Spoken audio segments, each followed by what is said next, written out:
On housing you, you're letting me live here for a measly sum. The words from my husband make my mouth twitch in annoyance. That's right, you do no housework, sleep for 5 hours, and you're just squatting in Denise's house. You're like the black sheep of the family. Why don't you just leave? Black sheep, huh? Who's the real black sheep here? A subtle smile escapes my tightened lips at my mother-in-law's words. I just don't care anymore. Is that so? Well, if you insist, I'll take my leave. That was the last time I saw my mother-in-law and husband.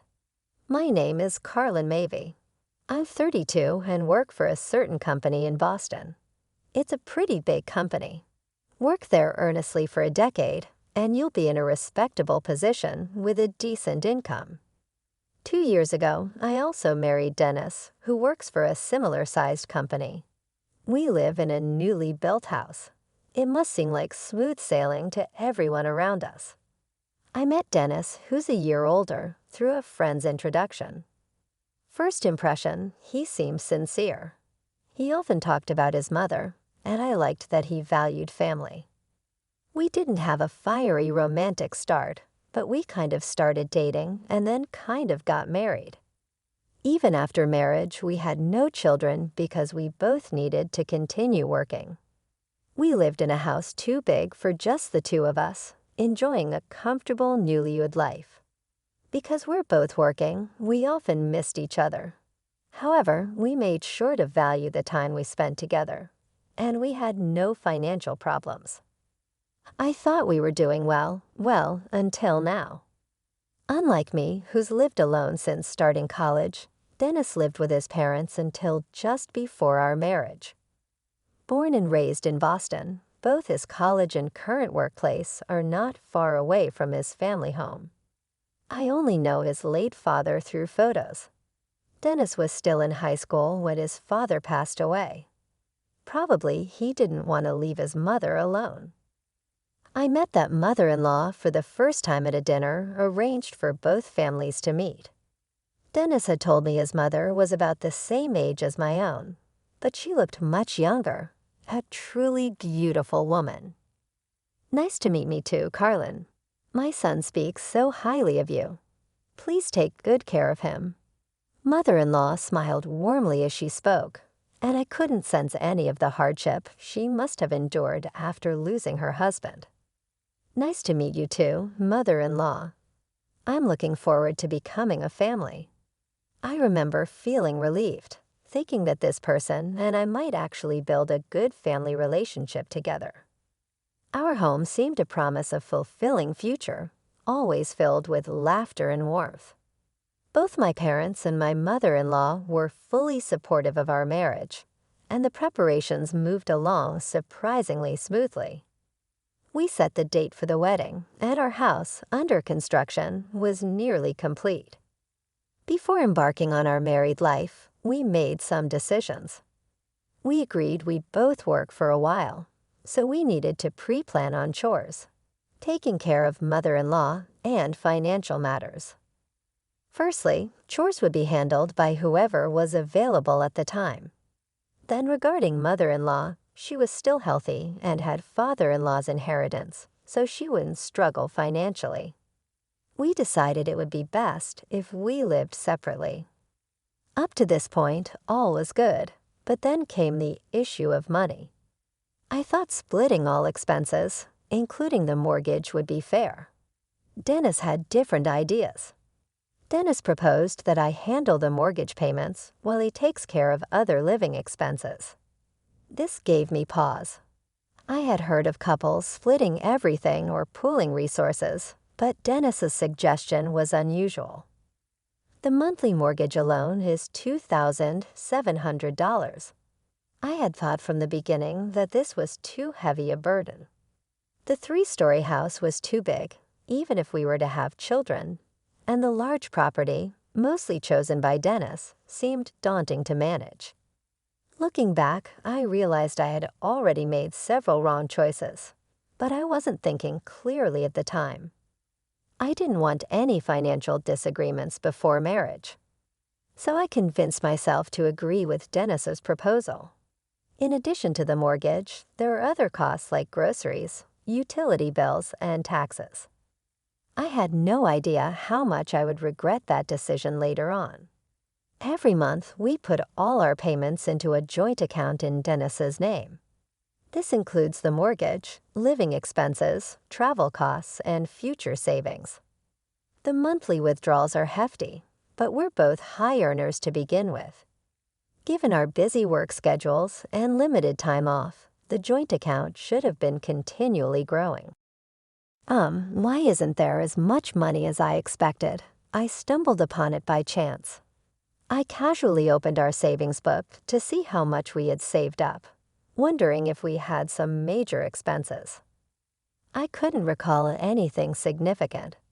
That left the possibility that Dennis might have spent on something, but he didn't mention anything during our last family meeting. We both have busy work schedules. I leave before Dennis wakes up, and he comes home after I've gone to bed. So we often don't get to talk much, even though we live together. To break through this disconnect, we started having regular family meetings. We discussed big financial decisions like how to spend our savings and future travel plans. We just had a family meeting a few days ago. Seeing our savings dwindle without hearing anything about it at the meeting is odd, huh? I couldn't believe what I was seeing.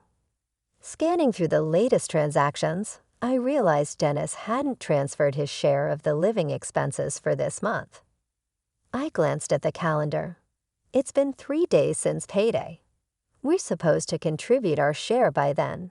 Maybe he just forgot. Dennis was coming home late today. I'll ask him gently tomorrow, I thought, and then forgot all about it. I didn't remember until 3 months later. Come to think of it, I never actually checked. Did he make the transfer like he was supposed to? With that thought, I open the drawer in our living room TV stand and pull out the bank book for our joint account, which is under Dennis's name. I flipped through the pages and my eyes widened. What's going on here? The balance had decreased even more since last time. A growing sense of distrust fills me. I can hear my own heartbeat ringing in my ears. A sinking feeling crosses my mind, and with trembling fingers, I flip the page back. My worst fears are confirmed. You've got to be kidding me. Household expenses haven't been transferred for 3 months. Dennis didn't come home until late that night, and we missed each other the next morning. I couldn't confront him due to our conflicting schedules and my growing unease. Finally, I catch him on the weekend and declare that we're having an emergency family meeting. Dennis reluctantly sits on the living room sofa and looks at me. His face is serious, as if he knows I've discovered the truth. You know what this is about, don't you? As much as I wanted to explode in anger, I started the conversation as calmly as possible. Dennis nods quietly. Why haven't the household expenses been paid for the last 3 months? The truth is, what Dennis told me was beyond anything I could have imagined. To cut to the chase, Dennis had quit his job without telling me. This all started 4 months ago. My coworker got promoted before me. Can you believe it? A guy less competent than me. The boss is clueless. The company is a mess. What's the point of staying at a place that can't even evaluate people properly? I was stunned. I couldn't find the words to respond. Sure, it's frustrating to be surpassed by a coworker. I get that. But we have a family, and we just built our house. Shouldn't you secure another job before quitting? Isn't that just common sense? I thought he was a man of integrity. That's why I married him. I don't know this man who speaks so fully. So what's the plan? You are going to find another job, right? Of course, I want to show them. I'm planning to get a job at an even bigger company, so cover our living expenses till then. Dennis seemed unfazed, like he didn't grasp the gravity of the situation. He didn't even apologize. Not that I needed an apology, but the sense of betrayal was overwhelming. Everyone has times when they're unhappy at work and want to quit. I don't love my job every single day either. What hurt most was that he didn't even consult me first. So I agreed to cover the expenses, but only for a short time. Dennis seemed to be actively job hunting while I was at work. Initially, I thought it would be fun. If there were job magazines on our living room table, I figured he'd find something soon. But months passed, and I began to realize I had been too optimistic. A year went by, and Dennis still hadn't found a job. You've been supporting me for a year now. Can't you just keep doing it? You're the one with a stable income anyway. I was already struggling with a mortgage. The cost of living was piling up, making me work harder than ever before. I willingly took on overtime and even worked weekends. I barely had time to breathe, let alone handle chores, and I was sleep-deprived and disoriented. I almost fainted on the train to work today. Dennis's offhand comment didn't sound like a joke to me, and even if it were, I couldn't take it that way. What was the point of our marriage? Of me working so hard, I began to lose sight of everything. "I'm going out," I mumbled, knowing Dennis probably wouldn't hear me, and headed for the door. Today is another workday. I have to make money no matter what. Dragging my feet to work, that's how I get through, surviving the day on willpower alone. I finally head home, more exhausted than when the day started. It's already past 10 p.m., and it's dark outside. I'm home. As I push the door open, I notice something unfamiliar in the entranceway. A pile of cardboard boxes. What's this? They're too old and sloppily packed to be delivery boxes. Just then, the living room door opened, and Dennis appeared, his face covered in stubble. "Oh, those. They're from my mom. She was having a hard time living alone, so we decided she should move in with us." What?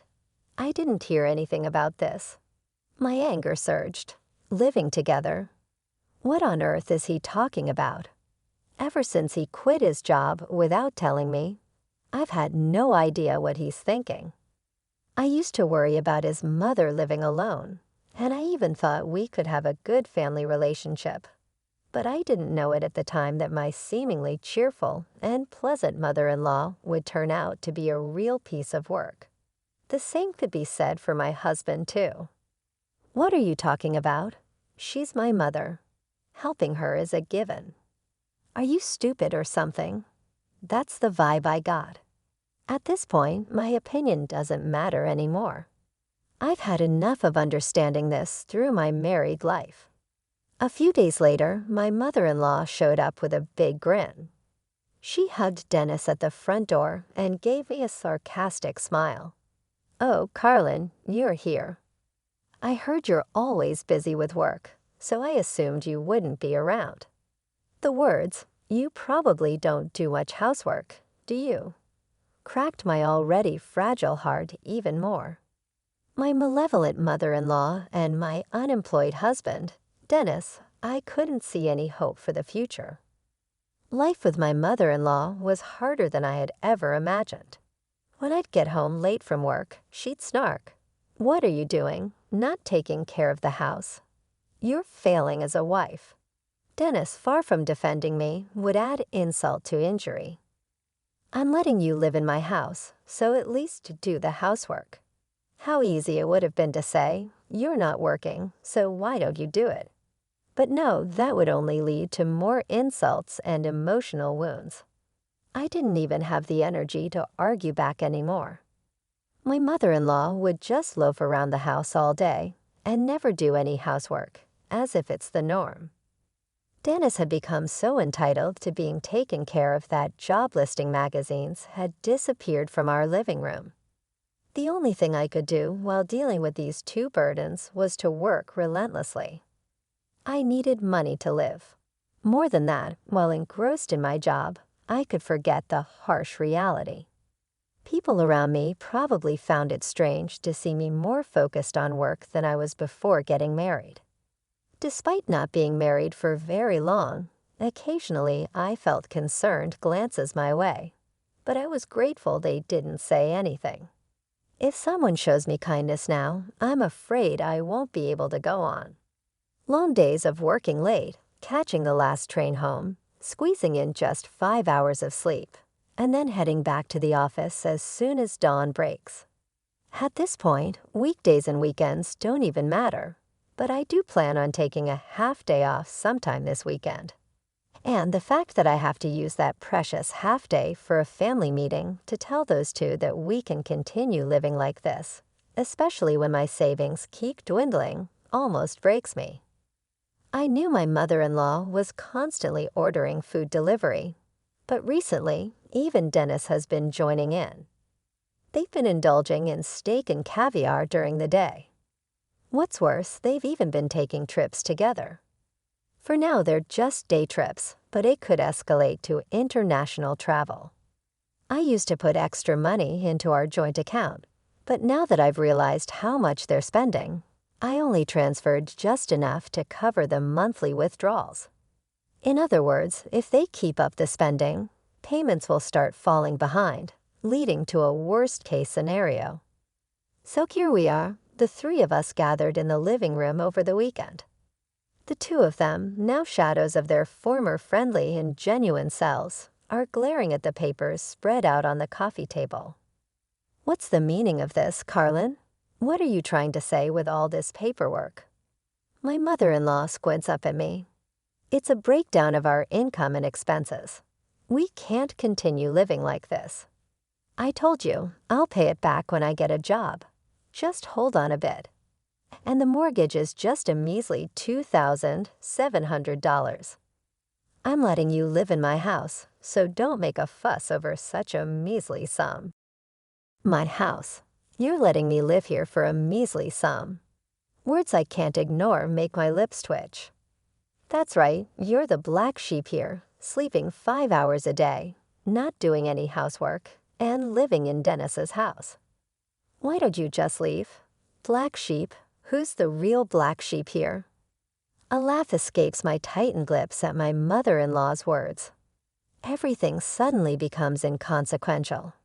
Or maybe, just maybe, I finally realized that there was never any need to try so hard. All right, no more bending over backward. Not for these people. I felt like a weight had lifted from my body and soul. Is that okay? Well then, I'll take you up on that and leave. My voice echoed in the now quiet living room. I must be smiling more than I ever have before, huh? What? Both of them looked stunned, their eyes glued to the coffee table. What I smoothly pulled off and placed on top of the papers was a bundle of divorce papers. Of course, they were already filled out and stamped by me. Here, you sign it too. It'll make your mom feel more secure, won't it? Mumbling, Dennis picked up the pen from the table. He hesitated for a moment, but was encouraged by his gleeful mother to sign. "I'll be moving out within this month. Don't worry, I'll submit these papers to the court immediately after the move. Fine, goodbye, black sheep." Whatever they called me, my heart was unshaken. 2 weeks later, the day had finally come. The weather was perfect, and a pleasant breeze was blowing. It was the perfect day to start a new life. I need this and that. Move to. Yes, everything. As I instructed the movers, I was bustling around what had become someone else's home. After all, I had to move everything that was purchased with my money or had a receipt in my name. Hey, you're taking the coffee table, the sofa, and even the TV. You're stripping the living room bare. Such a sneaky cat thief. They were both following me around, shouting. To be honest, they were just in the way. If you say this house under your name is yours, then all of this stuff, paid for by me, is mine, right? I finished my last set of instructions, let out a sigh, and turned around. The two of them fell silent at my words, looking at me bewildered. I glanced at them and turned on my heel. Well then, goodbye. That was the last time I saw both of them. I completed the move without any issues and immediately submitted the divorce papers. They were promptly accepted, and I was free. Not having to share mortgage payments or contribute to a joint account was a relief, and I was surprised at how much money I had left over. I never realized I was earning this much. Over the past year, paydays had been depressing. I was genuinely shocked when I realized my monthly payments. Later, I found out what happened to my ex-husband Dennis and my former mother-in-law after I left them. Because they lost me as the breadwinner, they started falling behind on all their bills. Demand letters started piling up at their home. Dennis, ever so proud, ignored all of it. He didn't consult with the bank or the IRS. Eventually, they were faced with the demands for a lump sum payment. Unable to pay, Dennis borrowed money from a loan shark to cover it. But that wasn't the end of their problems. Realizing you can't avoid repaying loan sharks, Dennis finally swallowed his pride and started doing manual labor at a low-paying job. Had it not been for his period of unemployment, he could have found a more decent job, but that's none of my business now. As for my mother-in-law, her pension wasn't enough to live on, so she started working a part-time job. She's now a cashier and has a reputation as a lady who can do her job right. Not surprising for someone who was ungrateful, never worked, and just ordered food delivery all the time. But again, that's none of my business. As for me, I'm enjoying my single life. My skin has improved, and even I can tell that my expression has softened. People tell me I smile more now and that I've become more attractive. I hardly do any overtime work, and I can fully relax on weekends. I even have time to enjoy my hobbies. My life is just like it was before marriage, but because my married life was so miserable, everything now feels incredibly wonderful. I've also been getting along well with a popular guy at work. He had been interested in me for a while, but hesitated to approach me because I was married. Anyway, life is smooth sailing this time around, that's for sure. I am feeling great today. Big thanks to all of you for watching. If you liked the video, give it a thumbs up, subscribe, and hit the bell. Your support is awesome. See you in the next one.